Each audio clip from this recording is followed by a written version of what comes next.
Hey everyone, welcome back to Live Free and Tool On. My name is Brent, and today we are going to be checking out Ryobi's 40-volt battery-powered leaf blowers.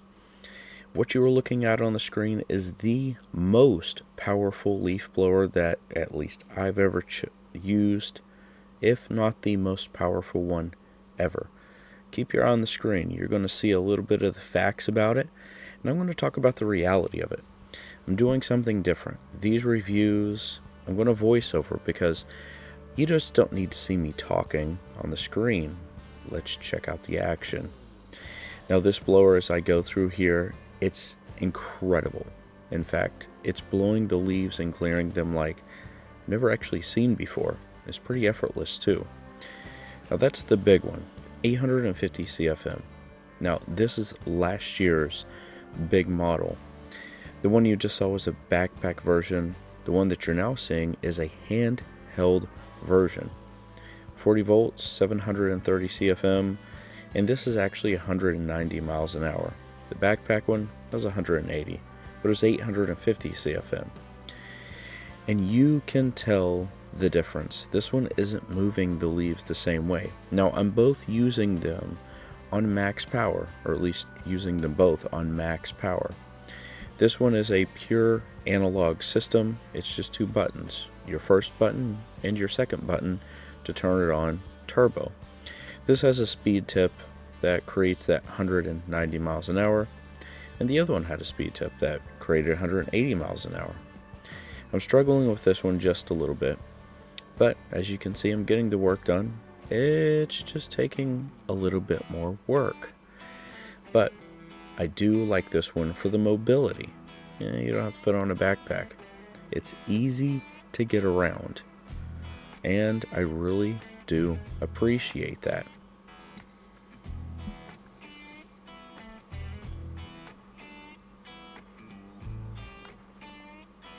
And look at that. You know what? It could be a little bit better, I could say. And it wasn't as good as the backpack version. And hey, that's okay.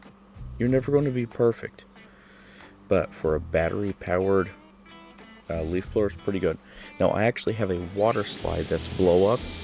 Let's see which one can go the fastest. I've been trying to do this particular test for so long, but I took the speed tips off. We are going full throttle, all volume. And backpack won, but not by much. Now I'm back to just the handheld, and I'm in a different part of the yard. A little bit longer grass, a little bit tougher in my opinion. Now, I'm pushing the leaves along, but they're not moving as easy. I'm pretty much striping the grass. Get into a little bit heavier leaves here. This is on a black maple. And we had like an early leaf fall this year, so you're going to see partial leaves there. It is kind of interesting. But I did only get just about 30 minutes of run time, and that's not with turbo.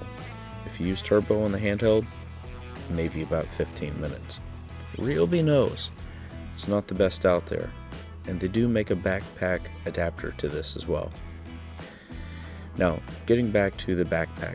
Now, this is interesting as I start talking about this backpack a little bit more on the user ability. Now, the backpack, it really just holds two 8 amp hour 40 volt batteries. Now, for the purposes of benchmarking and fairness for this particular test, I used 6 amp hour 40 volt batteries for both the handheld and the backpack. I want to make sure it's fair. Now I'm going to go clean up all those leaves that the handheld really couldn't do. I do gotta say, with it on your back and maneuvering this in your hand, it did feel pretty good. The ergonomics were actually really, really nice. It has an adjustable handle as well, so you get the length just right. And the chute is adjustable as well, and you can take the speed tip off. I actually don't have the speed tip on here at all. Now, as you can see, I'm just blasting these leaves. I'm actually having a really good time, and I'm just going to continue to go. Now, this is really interesting once you see me just kind of go along. I'm going to go along, and wherever I collected the leaves before, I'm just going to scatter them all back out. And I'm going to collect them later on. Now, I didn't actually get fatigued. Now, this has a fully adjustable back straps and shoulder straps as well, and I think that does help. And the back part of this, the mesh, is so breathable. My back actually didn't sweat. That's one of the reasons why I hate a backpack one.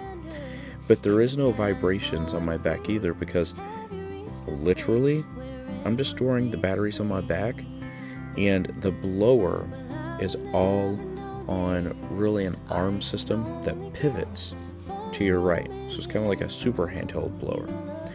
Now look, I just had to clean that. I had the handheld blower on the side there. Now this is actually really interesting because the handheld blower, my elbows really started to hurt, and so did my shoulders.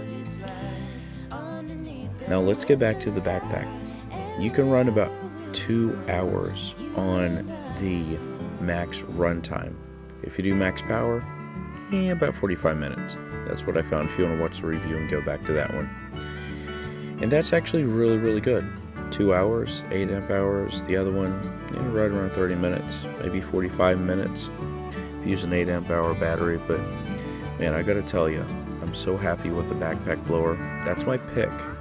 It does cost a little bit more, but the ergonomics, the runtime, the incredible power, in my opinion, there just isn't a comparison. There just isn't. This backpack blower is incredible. Now that's using 6 amp hour batteries, so when you put the 8 amp hours in there, it's that much more powerful. Thanks for watching, everyone. I really appreciate every single one of you. Take care. Won't you tell me what it's like underneath that western sky?